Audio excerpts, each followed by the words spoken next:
listening to Inclusive AF with Jackye Clayton and Katee Van Horn. Hi, Jackye. Hi, Katie Sue. How are things today for you? Um, Fair to Midland. That's Okay. keeping that generic phrase. We're doing all right. No, I Fair to Midland is good. I think for those of you who are listening, this is the Inclusive AF podcast, and I'm Katee Van Horn. And I am Jackye Clayton. And I think it's been a little bit of an action-packed couple of weeks, Jackye, for Bless you and for me. Not that it's not Yeah. action-packed for everyone, but lots going on in the world today, and we're really excited to have a wonderful guest with us to share a little bit about herself and all the cool stuff she's written. So, Ruchika, would love to turn it over to you to have you introduce yourself and share a little about who you are. Awesome. Well, thank you, Katee and Jackye, for having me on Inclusive AF, which I love the name of.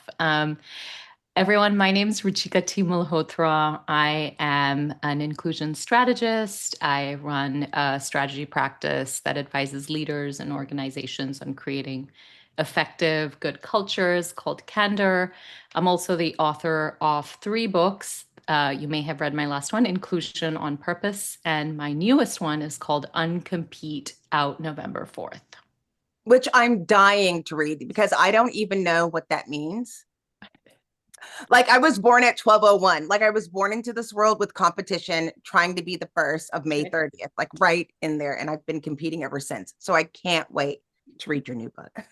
Oh, thank you, Jackye. I mean, I think, it's interesting when I started writing this book, and, I'm sure we'll get into a big conversation about it. But when I started writing this book, what I started realizing is, yes, there are people who think they're competitive and they're not. And that's, of course, like that makes sense. I certainly do. And I can go into the sort of background that has made me very competitive and made me relearn or rethink some of the ideas. But what you start to also realize is a lot of the rules are based around competition that we don't even question, right? Like they could be the most like mundane, thing that could have a big impact. Like, hey, I'm not going to let the person trying to cut in front of me. I mean, and then this is real talk right now because I was like driving, rushing to get here. I wanted to record from my studio at home. So I was like driving really fast and someone's trying to cut in front of me. And I'm like, not today, sucker.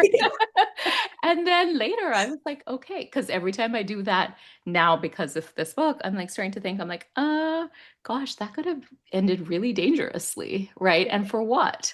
For what? Right. So anyway, I know we're going to have a lot to talk about. Yes, absolutely. So I actually want to start with your last book. And I would love for you to share a little bit about kind of, since you've written that book, what have you learned? What are those insights that you've heard now from readers that you're like, oh, I didn't, this is something I didn't expect to hear back from readers? Or what are those things, those insights that you've received, like just from that book? Thank you, Katee. So I have to say, with inclusion on purpose, I'm a very data-driven person. I really wanted to collate the data. So what I was hearing from, I'll back up. What I was hearing from my clients and especially people around me was this idea, like, I believe in the importance of having, different people from different backgrounds, diverse backgrounds, being included and welcomed and like they belong and they're safe in the workplace and that they can advance fairly. All of those things. Believe in that in theory. In practice, I don't know the how, right? So can you give me some tools that will help me figure out the how? So that was the idea when I wrote Inclusion on Purpose. I was like, oh, it's great. I'm going to I have all this good data. I remember it all the time. Like I'm thinking about it all the time. I'm going to just put it in a book. And what moved me and what was very surprising for me after the book came out is how much people said, actually, Ruchika, what really made a difference were all the stories. You collated and you wrote stories of these women from around the globe who have struggled and who have experienced, whether it's the pay gap or the leadership gap or have been overlooked for a promotion, like all of these stories that I wanted to use to really illustrate how the workplace is different based on your identities and especially your intersectional identities. And I think that really both surprised me and also reminded me, like, there's such a power in stories, right? Like, we think that if we tell people, oh, the gender pay gap is whatever it is, or like, there are more, what was this? I think there was a study that said, from McKinsey, that said that, organizations that have gender diversity in the C-suite and in leadership, and this was a global study from McKinsey a few years ago, there's a correlation between, a 15%, rise in sort of profitability and financial gains. I always thought like, oh, like a leader will read that and they'll be like, oh, great, profits, let's go. But it was actually really those stories that seemed to have moved hearts and minds, and that was wonderful to see, honestly. And I think that, that just goes to, it's a lot easier to other people and dislike people that you don't relate to because you like, oh, that's those people over there, versus once you start hearing individual stories, hearing individual experiences, it makes it more real for people. Where the data is great, of course, yes, and we want to see that data, and we want to understand, how do these different pieces come into play, and how do these different data points really push us. But yeah, I think it's those stories that do make such an impact, and really help us to think about, what is the bias that we're living in today, and how does that impact not just the bigger picture, the 10,000-foot view, but that day in and day out. So I love that you share the stories. Thank you. And I just want to say that the other thing that really was surprising, and this is now, the book is over 3.5 years old, Mhm. is it still seems to resonate. And I know we're in a really tricky time right now where there is some questioning, even among people, I think, who believed in it, at least theoretically. There's questioning, like, does DEI matter? Does inclusion matter? Like, have we, quote, gone too far? And even in times like this, I think it means a lot to know that a book like Inclusion on Purpose and building on the body of so many awesome leaders works. Like, I know that there are still people really committed to this, and that matters a lot right now. I think, what we've seen and what we've heard so much is that organizations don't understand that inclusion on purpose is not the same as a quota, Yeah. right? And I think that was the important part. And also the irony of ironies is how many people, as we came into 2025, all of a sudden started holding their breath and are just waiting for a time to relax. And it just keeps getting tighter and tighter and tighter, and live in fear because of another group living in fear, like not wanting to live in fear, understanding how destructive that can be, and then creating it for the other person. It feels a lot better if it happens to you and not to me.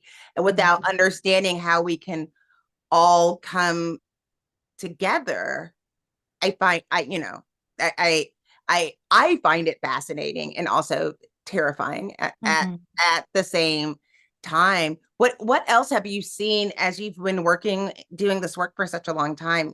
Have you seen either change or additional enlightenment since Inclusion on Purpose came out? That's a really good question. So my hope with Inclusion on Purpose was this belief and wanting to communicate the fact that it really starts with you as an individual, and especially working so closely with so many HR functions, so many HR leaders and talent, and especially folks around the globe. What I realized is a lot of people really want to do the right thing. I think that there is, and even in the book I write about, and Jackye, I'm like thinking of your lovely t-shirt there. Go ahead, call HR. Yeah. Everyone loves to hate on HR. I mean, literally wrote those words in Inclusion on Purpose. And what I realized is actually more often than not, I have been really lucky to connect with people who really have like good intentions, want to do good for the organization, but also want to do good for people, want to be humane and want to be compassionate. And sometimes there is a tension between what is seen as like the organization's goals and the individual leaders' goals, right? And I've seen HR be, kind of pitted against the organization or have to make a choice. And I think that is what has evolved into what became the next book, which is Uncompete, right? That do things have to really be zero sum? Is it always one person wins and the other person loses? Is it always winner take all? Is it always zero sum? And I believe it's not. And again, very much from the idea of working with people who really do have that idea, like they are very principled individuals who are willing to fight. But again, why have we created a system which pits people against each other? I think that's such a great question. And it's a conversation that I think we've had with a few folks that have been on the podcast in the past is, instead of it being let's all work together and there's, enough pie, enough pizza, enough whatever it is to go around, it does become this, oh no, if you get something, then I don't.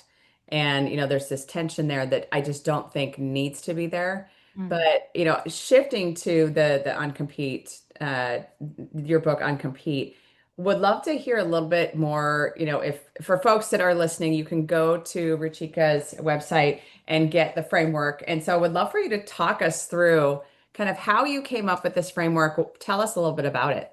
Yeah. So Uncompete, rejecting competition to unlock success. The idea was very much, and it's simple. And when I say it, many people intuitively get it. By the way, the word uncompete isn't a real word in English. So I take a lot of joy and pride that someone who learned English as a second language has coined a new word. I like it. We like it. That is currently under trademark review. So we'll see what Nice. happens. Perfect. Perfect. But the idea of uncompete really, again, is rejecting the idea that like you always have to compete to be successful and to create successful organizations and to create successful societies. And in fact, that there's a lot more abundance and a lot more that can be achieved when we collaborate and work together. So it sounds intuitive. And actually, when I say it to people, they're like, yeah, of course, uncompete, that makes total sense. And what I realized as I was writing the book, and I kind of teased this when we were talking earlier, is like it is everywhere, right? Like I bet we can think of like I use the example of I have a 9-year-old son. Since he was real like little baby, I remember going to, parents gatherings, caregiver gatherings, and people would be like, oh, like my child does 6 extracurricular activities so that in 12 years or 15 years when they apply for college, like they'll be ahead. And I'm like, but your kid is 4, like hello, so from there to like, where did you go to school and like which degree matters more, all the way to absolutely in the workplace, the way we're pitted against each other to be rivals instead of collaborate, all the way to society and kind of even innovation without a thought to like what are the impacts on, the environment or on society, et cetera, et cetera. So I started realizing that it almost feels like circles that like encircle each other and kind of mushroom out from that, which is, we think competition, yes, there's bad competition, but I don't engage in like the bad competition. But what we start to realize is actually there's a lot of like ideals that we all subscribe to almost on autopilot without questioning, like are they really serving us? And again, for specifically like an audience that thinks a lot about like talent management and HR, I have to say, like, I'm always intrigued the way, when I hear these stories of like sabotaging people who should be collaborating, sabotage each other. They feel like they're, they have to be rivals with each other. I can't wait till y'all read the book because I start literally the first story I start with in the book, learning from inclusion on purpose, stories matter. So the first story that I start off with is like more than 2 decades old. I was part of an organization in the communication department. I was young and early in my career. Befriended a young, woman also early in her career. We became like really good, like BFF, work friends, work wives, whatever the term would become later on. And I shared an idea with her that I was like, I think we should really do this as a department. She was like, yeah, definitely. And then a couple of weeks later, I walk into a department meeting and she gets the credit for this. She basically has shared this, my idea. Everyone's applauding, everyone's really excited. with no credit to me. And even now, when I think back to that experience, what I remember so clearly is, of course, I was shocked, I was betrayed. I was like, oh my God, that's terrible. But actually, rather than discuss with her, like, hey, what happened? Like, where did the communication break down? Like, what happened? My instinct was like, oh, I need to have sharper elbows for next time. I gotta like guard my like ideas. I gotta like not trust people. I gotta be, like all of those tapes started playing before the one that was like, what went wrong here? Like, is there a way that we could sort this out? You know what I mean? Right. And if only people could learn to how to advocate for themselves in those moments where that's the scariest part, right? Mhm. It's easier to do, like, to point instead of to say, oh, well, that would have been a great opportunity for me to say, I remember when we talked about this 3 months ago. I'm glad we're able to incorporate it because it's still a good idea. But now all of a sudden we hate the idea, even though it's brilliant. And Great I point. can, yeah, I think that part is difficult. And I'm curious of your opinion. This feels kind of random, but I've been thinking about it a lot this week, especially in preparation for having you on the show, about the staff at a lot of organizations saying HR only cares about the organization. Yeah. And you work at the organization without caring about me personally. Like, understanding, do you think that the word human in human resources still has a place? Is that the right word? Do we need to go back to like personnel so people don't feel like, oh, No, he's please not. don't. Please don't. Please don't. No. Yeah, I I mean, hope the so. reason I ask is because so many people say, I thought it was human resources and you don't even care about me. It's like, no, I do care about you. And this is how we have to go. So it makes me think Mm, about those inner competitions that we have to deal with on mm. a regular basis. Yeah, absolutely. Well, I don't want the name to change. And I think it is really important to keep the human in human resources and for human resources to behave humanely. Because I think one of the challenges I have is people can sometimes there's this perspective and people can hate on HR, but we see bad and good practices. And again, I'm careful to just like Sure. blanket call something bad and good, but we see ethical and humane versus non-ethical and non-humane practices across the organization, not just HR. And I have to say, one of the most like formative experiences I had, like also early in my career, and it's nice to like when you have a couple of decades to look back on, you're like, oh, like I remember what worked and what didn't. I remember hearing her name is Daisy Auger Dominguez. She's an incredible HR leader. Jackye, you're nodding your head. Like I'll never forget. It was, I want to say like maybe it was exactly 10 years ago. I had gone to a conference and I had left a job in technology and I was kind of like, I don't know what's coming next. And I'd gone to this conference. Daisy was on a panel. I told her this story and she like, of course, doesn't remember. She's a featured speaker. And she talked about how, sometimes in talent acquisition, conversations, if someone lowballed them their offer, right, they were like, oh yeah, I'm ready to take whatever it is, she would actually like stop them in that moment and tell them, no, you should ask for more, or no, like this is what you're worth, right? And because she could understand that sometimes the way we've been socialized as women, as people of color, as people with other intersectional marginalized identities, is you don't advocate for yourself, or you face barriers and bias when you advocate for yourself. I want to do the both and, right? Because I've definitely seen and I have been in those camps of women who later on in my career absolutely advocated for myself and was called difficult and all sorts of fun words. And so I think HR has a very important role to play. I think talent acquisition has a very important role to play.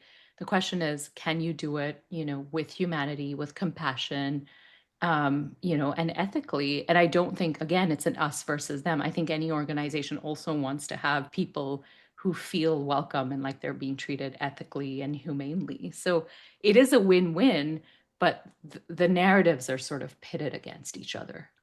Well, I think that's also we talk about everyone having bias. There's also the factor of like the bias that you learn can also be applied to yourself. Mm-hmm. And so like the way that you're like, oh, a woman should be this, a white woman should be this, or a single woman or whatever, whatever categories you can check mark for yourself. There are those things that you're like, oh my God, like I'm thinking about what you were just talking about with kind of that scarcity mindset and having that colleague of yours steal your idea or, take your idea, whatever you want to Yeah, call yeah, it. steal it. I mean, come on, let's be real now. Yeah, exactly. Yeah, but it's also that like the whole concept of we've been taught that knowledge is power, Mm, and if we have knowledge and someone else doesn't, we have power over them. And so mhm. it's also that whole concept of, yeah, I know more than you do, but like going back to the negotiation piece, women have been taught you don't negotiate. No. And I have been on the other side, on the HR generalist side, when I've had recruiters literally come to me and be like, she's being really difficult. She keeps trying to Mhm. negotiate. And I'm like, okay, well, if a man was doing this, would you feel the same way? And the answer is no. And Right. Mhm. it's such a fascinating, well, I shouldn't even say fascinating. It's an unfortunate piece of this bias that just Yeah. resonates Yeah. with everything and that competition that's constantly there. Yeah. And actually, Katee, I would love to take a pause in that and like sort of double down. One of the things I think we can really do is actually a tip I wrote in Inclusion on Purpose that was sort of named and framed by Catherine Pressner. She works for a large pharmaceutical organization in Europe. Mhm. Great TEDx talk about this as well. And essentially, the idea is called flip it to test it. And that is exactly this, right? Like if someone is being quote unquote difficult in a salary negotiation, the question is if you flip their gender or you flip their race or you flip, any other part, like they're single versus they're married, it's that and then that helps you identify, like, would you use the same words, right? I'll never forget the sort of clip that goes viral on social media every few years of like Oprah Winfrey being told like she should just be grateful for getting less money because she's a single woman and her Yeah. colleague is a married man with kids. And you're like, what? And the reality is things haven't, I mean, yes, they've changed to some extent, and also no, they've not. I mean, you two more than me would have seen this, up close. So again, it's that question of like, what is my role as an individual, but also as a collective within this organization to drive the change that I believe in? I can tell you absolutely for sure that is still, I've literally had conversations recently with leaders about like, great that that person is married and he has a family and all of these things, but let's keep to the work. What are they doing? What are they actually, what are the outcomes they're achieving? And yeah, Kristen, yeah, she's awesome. I I love her, all of her work. Um, I think it's one of those things though that people just don't even realize what's coming out of their mouth Mm, a lot of mm, times. mm, mm. So it is truly it's an unconscious bias for sure, but it is just really being able to push on some of these things and question some of these things to get people to think about this differently. So I Yeah. think that's really the piece that I have always found to be helpful is just asking the question and asking more questions about why. So yeah, absolutely. And I don't even know if I was taught that. Like I was thinking about it. I don't think I was taught. It was just like a knee-jerk reaction of it, something feeling like it's not going in my favor, and then being like pulling back. And I think what's interesting is that as you learn and as you have more experience working in, Mm, just working in general, Mhm. you learn more about what is fair and what you're willing to do or what you're able Mhm. to do in those moments. I had an interview recently and we had a difference of opinion. It was during an interview and there was a pause, an awkward pause, and I said, I'm sure this is the part where I'm supposed to like say that you're right and I'm wrong, but I'm really right. Like you need to know in this moment, I'm really, really right. I'm really Like right. I'm not backing off on this. This is the hill I for love me. this. Yeah. about talent acquisition and salaries and getting everything approved and understanding headcount, which is a lot. That's a whole nother podcast. But of understanding and being able to do that and learning that it's okay. I mean, I love Gary Vee. He said when he went to his first public speaking, he was like, "Oh, I asked for $1,000," and he was like, "Oh, that's really cheap." He goes, "Is my starting fee? It's really $5,000." And he was like, learned how to push and just kept pushing. And so I think it's kind of like that when you're like flipping it and also just testing it, see what happens. Yeah. And Jack and Katie, I do want to add, like, this is where like this idea, this framework, this philosophy of like competition doesn't have to be the default in every situation means a lot. So I mean, since we're talking about salary negotiation, let's talk more. Years ago when I was working at an organization, I negotiated. I'm married to a man in technology, so I realized like, okay, negotiation is very much the way that like you have to do it all the time. So I have to say I'm pretty comfortable now. For years I wasn't. It's a skill, right? And that's the other thing is really important for people who might think like it's either inborn or it's not. It's really not. It's very much a cultivated skill, and especially if you've historically been taught like just be grateful and keep on moving. But so I negotiated, and then the person who was my hiring manager said like, okay, this is like a secret though, don't tell other people that you got the higher salary. So I was like, okay, guess what I'm going to do? So Right. the next person who applied for a different role, like within the same department, she reached out to me. She said, hey, I've seen that you've been here for a while. Just wanted to check, like, wanted to check what salary numbers are like. And I said to her, I said, this is what I'm getting paid. That's what you're going to be asking for. And she was like, oh, that's so funny, because when I spoke to them, they said like a lower offer is all that, like that is the highest offer they can give me. And I was like, absolutely not. It's this or walk. And I said, by the way, just to let you know, they are short staffed. So you kind of have the upper hand.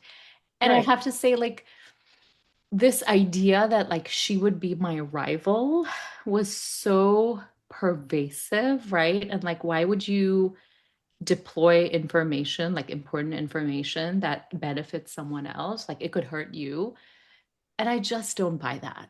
Right. And I was so glad when she was hired, because like that's how we're going to change things. If you're going to sit there and be like, nope, like I'm squirreling this away from myself, like it doesn't work like that. It just creates a worse environment for you and for others. Yeah. I think, you touch on that in the whole concept of like radical generosity. I would love for you to share more about like, what does that mean to you? And what does that mean kind of within this framework? Yeah, yeah. Radical generosity, I have to say, I'm careful because I want people to read the book and not misunderstand it, right? As much as again, Yes. Yeah. as you can, you'll be Don't able give to. away all the secrets of the book. No, I'll tell you this. I know I've already brought up Oprah. I'll bring her up again, as much as I'd like to be like, you get a car and you get a home and you get a mansion, you get a, Right. But the core principle of radical generosity, which feeds into this idea of uncompete, like building a world where more of us don't approach everything with a competition at all costs mindset and approach. One of the core tenets or principles of this framework is radical generosity, and the idea that like we really have to put into the world what we want to see back for us, right? And so radical generosity is very much something along the lines of like helping other people in their careers, making referrals and recommendations, even if the world would tell us like, hey, you're rivals, or you shouldn't really get along, or you shouldn't really help each other. It's really pushing back against that idea and investing in a way that's meaningful, that's like skin in the game, without the belief that you should be immediately receive like reciprocal energy immediately, right? And this is hard. I had radical generosity sort of misused? Absolutely, right? I have. And I have so many more times when I've put out generosity into the world, I have received generosity from not always the same source, but from other sources. And I think this is something it might feel a little bit like, oh, she's being really philosophical and a bit woo-woo here. but it is so important to cultivate that goodwill, again, especially in our workplace relationships, especially in our communities, because I really think that's how we're going to navigate this world where there are polycrises, which is volatile and uncertain and all of those good things, like or bad things, we really, really need to band together in these times. Well, the example that you just gave of, advising someone that was going to be joining your organization, that isn't just a, hey, what am I going to get from it? It is also a, what is the company going to get if we hire this amazing person to come in that has the skills and is able to contribute and is able to give, into the organization and feel valued.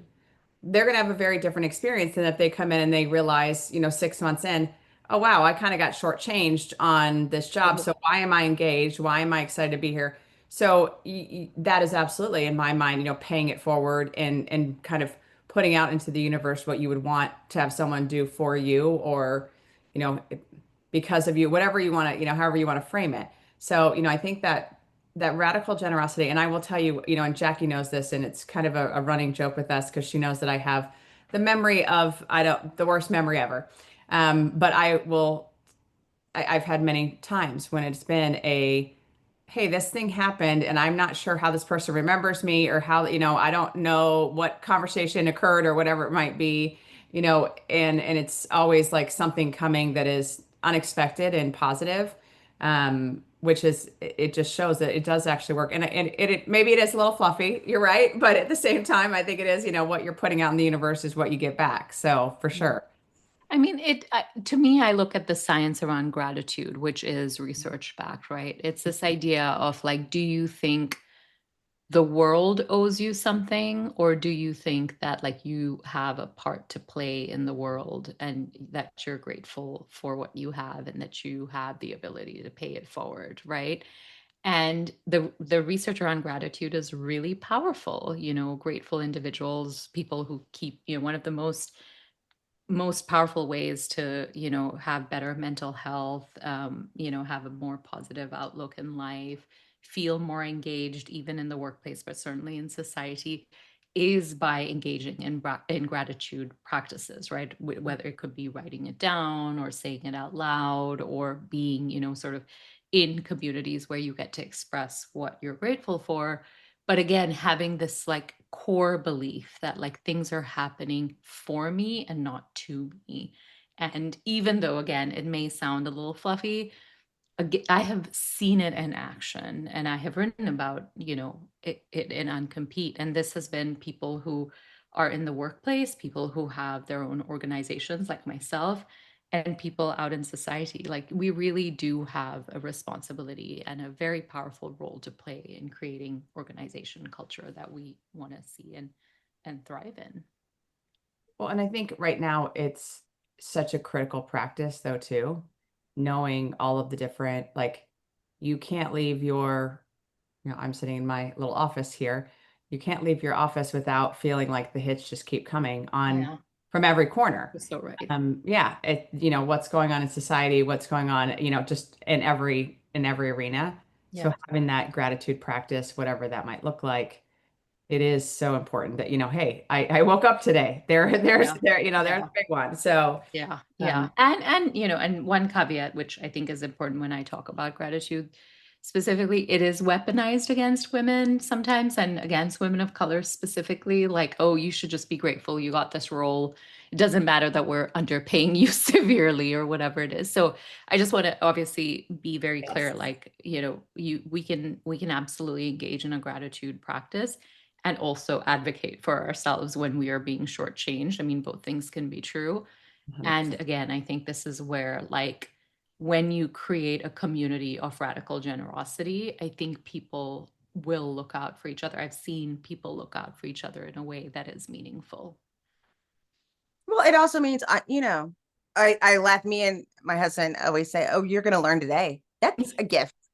I might have to advocate for myself and be like, also, I am showing that gratitude. Like, I'm sharing this with you, Mhm. Yeah. or sharing this within the moment. I know that someone has a study somewhere, and if we find them, we'll have them on. But the impact that we've seen in the last 20 years on work because of the opposite of what you're talking about, about the competition, about not being grateful, about not feeling that. I mean, we teach people to look for another job during the interview and negotiation process. And I remember talking to a candidate that says, I always push back on the salary just to see how that's managed within the organization before I make a decision.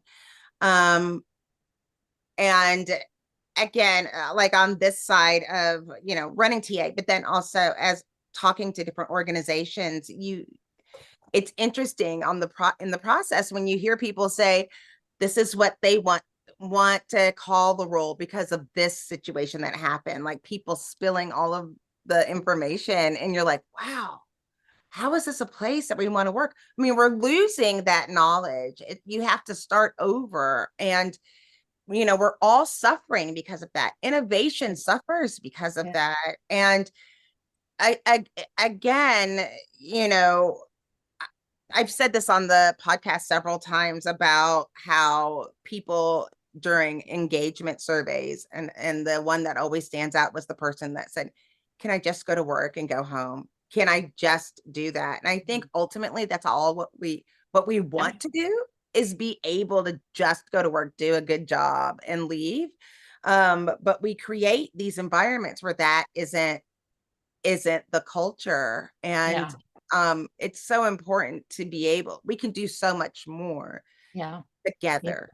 You're so right, Jackye. And I have to say, like, when I think of like people, because I'm one of those people, I'm like, can I just go to work and go back home? And certainly when I was in more corporate environments, and especially when I started doing research and work on belonging, equity, and inclusion, people were like, oh, so are you with these, Gen Z who want to like come in and like overshare about their like personal lives and whatever it is? Is that what belonging is? Because I don't want any of that. And I had to actually help leaders understand, like, that is absolutely not what belonging is. And the last thing we want to do is create an environment where people come in, they feel like their managers and leaders have to be their therapists and have to be their sort of like coaches or whatever. Well, yes, coaches, not therapists. And so I used it. I said, this is the example of what belonging is. Now, when I say I want people to feel like they belong, that means if they're part of the LGBTQ community, and especially as someone who grew up in Singapore, which has had a long history because of our sort of British colonization, where it is not safe to be part of the LGBTQ community. Having been from a country like that, it has been so important and fascinating for me to meet individuals who said the first time I felt like I could be openly gay was in the workplace, right? Because all the time I was in my community at home with my friends and education, all of that, I couldn't be who I was. But I worked for an organization which creates belonging for people, and tell people, like, if you're, no matter who you love, like, you are welcome here. That sort of authenticity and that level of belonging, that's what I want people to come in with. Like, you can be who you are and you're accepted here. That doesn't, again, at all mean, you come in and you overshare. So there's this like discernment, which I think is something that we're kind of questioning in our society today. And I think that tension is important and it's healthy. But again, it's so important for leaders and folks who are, culture builders to think about, like, how do we create an environment where people can feel like they can belong? Absolutely. So I would love to hear, Ruchika, like, what is one thing that you want to make sure folks hear or want to make, other than go read the book as soon as it's out. Thank What else you. would you like folks to have heard from this conversation? Yeah, thank you. I mean, I think it's this idea that like competition at all costs is the default and you always have to engage in it. I think it's worth asking. Like, I think, again, if you are in a position where you are able to, create a new role, and maybe there's a promotion process for it where people who are on the same team have to compete with each other. Again, as someone who gets to design that or have some influence on how that process is designed, it's asking, do we need to pit people against each other? Like, do we have to tell people, like, there's only one role, there's a scarcity, so you better get your sharp elbows out? And what does that do as a result to the organization and its culture, versus is there a different way we could reimagine this? And I've seen people reimagine this. I've seen people say, at this moment, there's only one role, but here's how we're investing in career development, no matter what, no matter who gets the role, right? Being very clear about like how was the role kind of decided, rather than, oh, it was, it was someone's, like, we just picked our favorite, right? Which is unfortunately what we've seen a lot of, right? Where that process is very unclear. So my number one sort of key takeaway would be that I think it is worth examining and pushing back against the idea that competition is the best way and the only way and the default, and really creatively work towards reimagining, like, what could it look like if we didn't always have a competitive outcome to everything? Awesome. Jackye, what you got? I think I love the really like sharing. What was the word? It was radical. I forgot the word. Generosity. Generosity. I was like, giving's good, All of it, radical all of that, all of it. obviously brand new to me. Brand new. No, I haven't thought of it like that. And in the places where you feel safe to do so, to Totally. to do that, and be aware if that's like your human nature to feel. And also if your spidey sense goes up where you say, oh, I don't think I can do that, maybe it's time to change your organization, right? I'm clapping. I'm like silent clapping as Jackye said this. Both make that spidey sense, that gut feel. And I write about this in the book, right? Even as someone who has not always met people. I mean, because even the concept of Uncompete, again, isn't necessarily out in the world yet until the book is out. But this idea of like, not everyone is going to think that uncompeting is the way forward. There are going to be a lot of people who still want to work in a competition, rivalry, zero sum, winner take all world and workplace.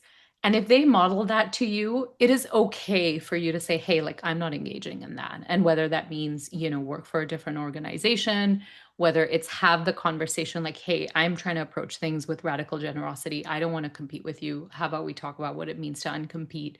And if you're not getting that same connection back from them, it is okay to opt out of that. Like, here I am not saying like, oh, go out there and like let people take advantage of you. Quite Right. the contrary. I'm saying be really intentional. And I think sometimes we actually give in to, we ignore our spidey sense actually, because we're just like, oh, this is just the way the world works. And I'm like, no, I refuse to accept that. I a really quick story that it's just work with me. So people who know me very, very, very well, that's 3 berries, knows that I watch bull riding. That's a whole nother another conversation. And there was a famous bull rider, and his name is JB Mooney, and he split his skull. He had to retire, and he went back to the guy who had that bull that he was in the ring with, and he asked him what he was going to do with it, and he goes, oh, I think I'm going to just retire him. And he's like, I think I would like to have him. The bull that ended his career now lives on his ranch, and he was like, and this is where he's going to spend the rest of his days, and all he has to do is be a bull. And I just thought that was like the most beautiful thing, where you would think initially like you would never want to see that again, but also having some of the most learning that you can have in those moments. And so as you look back into your career, some of the things that have happened that have been hurtful or problematic, or you didn't think you could handle or manage it, or it was a really bad day, also you get your greatest lessons. And so I wanted to throw that out there because I'll forget it if I don't say that story. I I'm like, adore this story. Can I just say why I adore it so much more? For two reasons. One is, of course, what you the meaning you made of it. Like sometimes the worst day of your life can actually be the most important. Totally. And I think it tells us that, like, in many times we're in these systems where we are competing against each other, and it's not actually our nature to do that, right? Like, yes, if you're out in the world and a bull and a person meet, like, that's one thing, but this is an artificial kind of competition, right? And like, if you actually extricate yourself from that competitive environment, what does it really feel like to connect with each other in a meaningful way? And I think of this often, like, if I could go back and if I could go meet that rival again, whom, stole my idea, or even along the years, right? Like, I've had, I've had tough experiences with people whom, like, at that time I was like, I never want to see them again. But when I think back, like, especially I think of some of the tough experiences I've had in the technology industry, I write about it in Inclusion on Purpose specifically. Now that I'm away from the system, now that I've been out of it for over 10 years, I can say very honestly that it was the environment that made it so scarcity driven, so fear driven. Like, you better get your sharp elbows out. Like, if you don't, so and so is gonna, like, take your job. Like, there's no role for you. And I hate who I became in those moments, right? And what would it be like to now meet some of those people again in a different environment when we are not being told that there's only room for one of you to get ahead? Like, what would that be like? Like, I'm so curious, and this story totally makes me think. yes. I mean, the thing that he said at the end, he's like, we both had a job to do. The bull Yeah. had a job to do, and I had a job to do. Yeah. And the bull did his job, and I didn't. And so now I'm at home. Yeah. Right. So Yeah. it was like, how many times was I in the situation and looked at it from that reference and didn't Yeah. frame it as we both had a job to do, we Yeah. both had an assignment, and Yeah. it wasn't my day Yeah. that Yeah. day, you know? Anyway, Yeah. we So now Jackye, we're putting in 45 not minutes. to compete with you, because I do not have a bull riding story. I know. But Although that's what I'll do the next time I come on this podcast. I'll be like, okay, let Bring me a go bull check rider. that bull. bull riding, yeah. Well, and the funny part is Jackye and I are in Texas and Arizona, respectively, so we can actually go see live bull riding pretty much at least every week, at least once. So, So interesting. yeah, welcome to our world. Yeah, so I think the piece that I want folks to have heard from this is really on that abundance mindset, and not because it's something maybe folks haven't heard before, but I think it's such a good reminder and something that is so critical for us to always be focused on, of just, there is this innate thought that we have to compete versus, no, there's enough for all of us. And there, and we just get better when we are collaborating, when we are working together, when we are keeping inclusion in mind. And so, I think that one, as I look at the framework and just in listening to this conversation, I think it's one of those things that abundance mindset is one that I always want to, keep front and center. So would love for folks to have heard that. But Ruchika, thank you. This has been awesome. So when does your book come out? November 4th. Oh, wowzers, trousers. So you're less than a month. Oh my I'm less than a month. And it's really interesting. It was like, I was like, do in the summer. And then, like, it turned to October 1st. And I feel like I'm on a runaway train. Yeah. So thank you. You are, right? Because once you go live, you're on a tour, right? Oh, You're yeah. in it. There is. Okay. Yes. Awesome. There will Very be. cool. Well, that's so exciting. I know it'll be tiring, but that's very exciting at the same time. Thank you. Where can folks find you? I'm very active on LinkedIn, maybe a little bit too opinionated. So you can look me up, Ruchika T. Malhotra, where I also have a LinkedIn newsletter, the Uncompete newsletter. And my website is Ruchika, so RUCHIKA.co. Awesome. Very cool. Well, thank you so much for joining us today. It's been awesome to chat with you and catch up. This is Katee Van Horn. And this is Jackye Clayton. Bye.